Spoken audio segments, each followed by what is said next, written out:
moral theory. And Bentham's idea, his essential idea, is a very simple one, with a lot of morally intuitive appeal. Bentham's idea is the following: the right thing to do, the just thing to do, is to maximize utility. What did he mean by utility? He meant by utility the balance of pleasure over pain, happiness over suffering.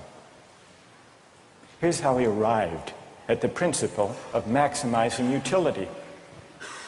He started out by observing that all of us, all human beings, are governed by two sovereign masters, pain and pleasure. We human beings like pleasure and dislike pain.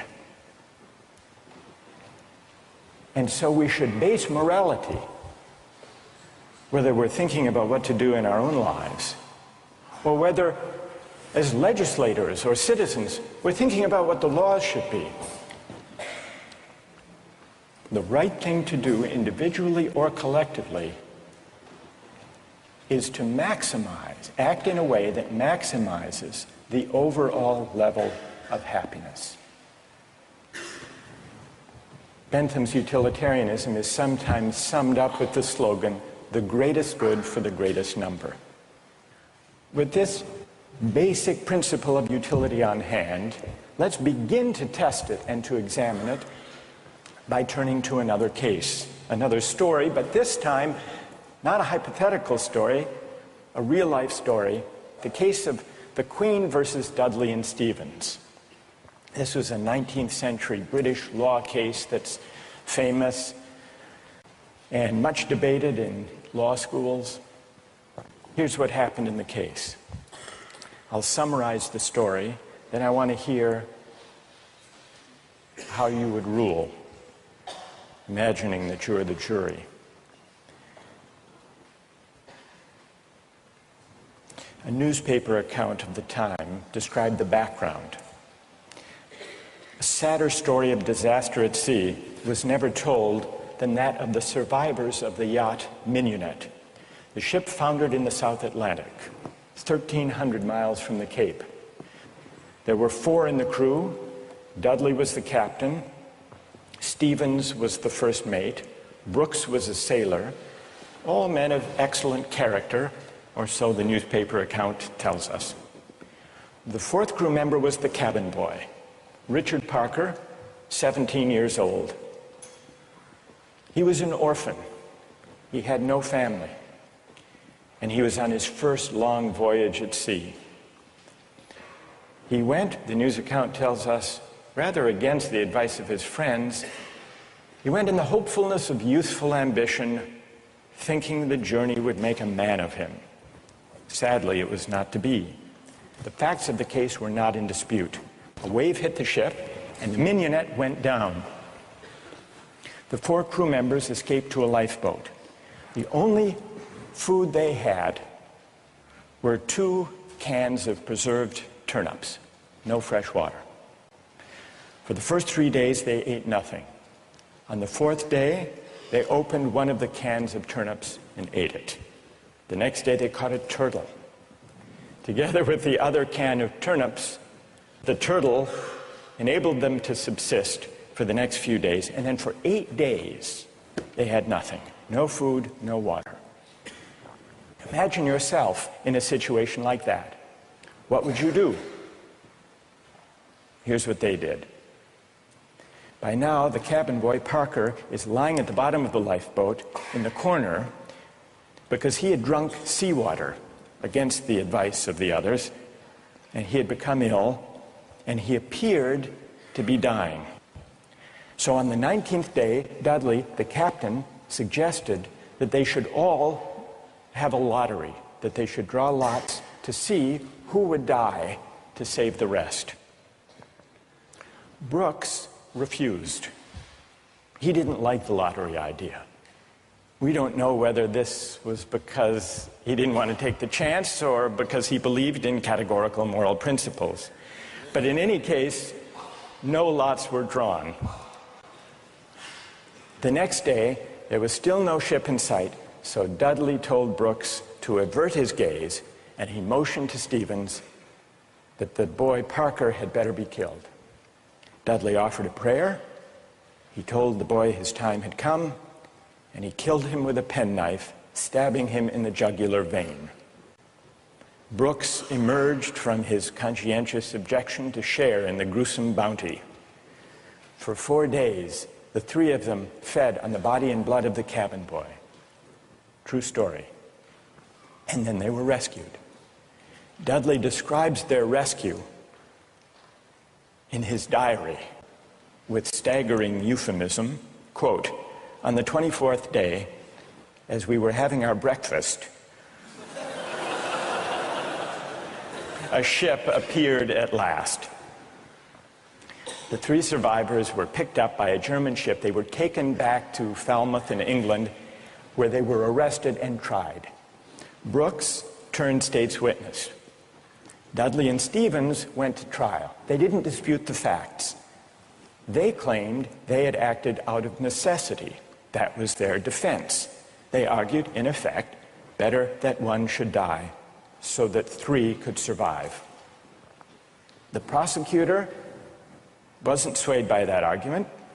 He said murder is murder, and so the case went to trial. Now imagine you are the jury, and just to simplify the discussion, put aside the question of law, and let's assume that you as the jury are charged with deciding whether what they did was morally permissible or not. How many would vote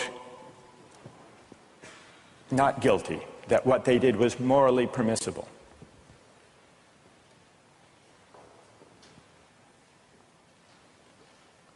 And how many would vote guilty, what they did was morally wrong? A pretty sizable majority. Now let's see what people's reasons are, and let me begin with those who are in the minority. Let's hear first from the defense of Dudley and Stevens. Why would you morally exonerate them? What are your reasons? Yes? I think it is morally reprehensible, but I think that there's a distinction between what's morally reprehensible and what makes someone legally accountable. In other words, as the judge said, what's always moral isn't necessarily against the law. And while I don't think that necessity justifies theft or murder or any illegal act, at some point your degree of necessity does in fact exonerate you from any guilt. Okay, good. Other defenders, other voices for the defense, moral justifications for what they did. Yes? All right, thank you. I just feel like in a situation that desperate, you have to do what you have to do to survive. You have to do what you have to do. You got to do what you got to do, pretty much. If you've been going 19 days without any food, someone just has to take the sacrifice. Someone has to make the sacrifice, and people can survive. Right. And furthermore, from that, let's say they survive, and then they become productive members of society who go home and start like a million charity organizations and this and that and this and that. I mean, they benefit everybody in the end. Yeah. So, I mean, I don't know what they did afterwards. They might have gone and kill more people, whatever. But what? What if they went home and they turned out to be assassins? What if they weren't going home and turned out to be assassins? Well, you'd want to know who they assassinated. That's true, too. That's fair. That's fair. Okay. I want to know who they assassinated. All right, that's good. What's your name? Marcus. Marcus. All right. We've heard a defense, a couple of voices for the defense. Now we need to hear from the prosecution. Most people think what they did was wrong. Why? Yes? One of the first things that I was thinking was, if they haven't been eating for a really long time, maybe they're mentally affected, and so then that could be used as a defense, a possible argument that they weren't in the proper state of mind, they weren't making decisions they might otherwise be making. And if that's an appealing argument, that you have to be in an altered mindset to do something like that, it suggests that people who find that argument convincing do think that they were acting immorally. But I want to know what you think. You defend them. You Yeah. vote. You do. vote to convict, right? Yeah, I don't think that they acted in a morally appropriate way. And why not? What do you say? Here's Marcus. He just defended them. He said, you heard what he said. Yes. That Yes. that you've got to do what you've got to do in a case Yes. like that. Yeah. What do you say to Marcus?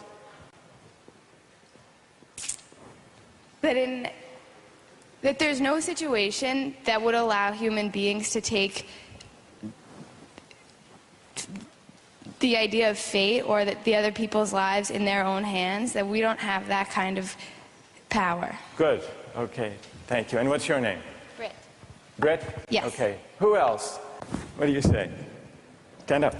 I'm wondering if Dudley and Stephen had asked for Richard Parker's consent in, dying, if that would that exonerate them from an act of murder? And if so, is that still morally justifiable? That's interesting. All right. Consent. Wait. Hang on. What's your name? Kathleen. Kathleen says, suppose they had asked, what would that scenario look like? So, in the story, Dudley is there, penknife in hand, but instead of the prayer, or before the prayer, he says, Parker, would you mind? We're desperately hungry, as Marcus empathizes with. We're desperately hungry. You're not going to last long anyhow. Yeah. You can be a martyr. Would you be a martyr? Yeah. How about it, Parker?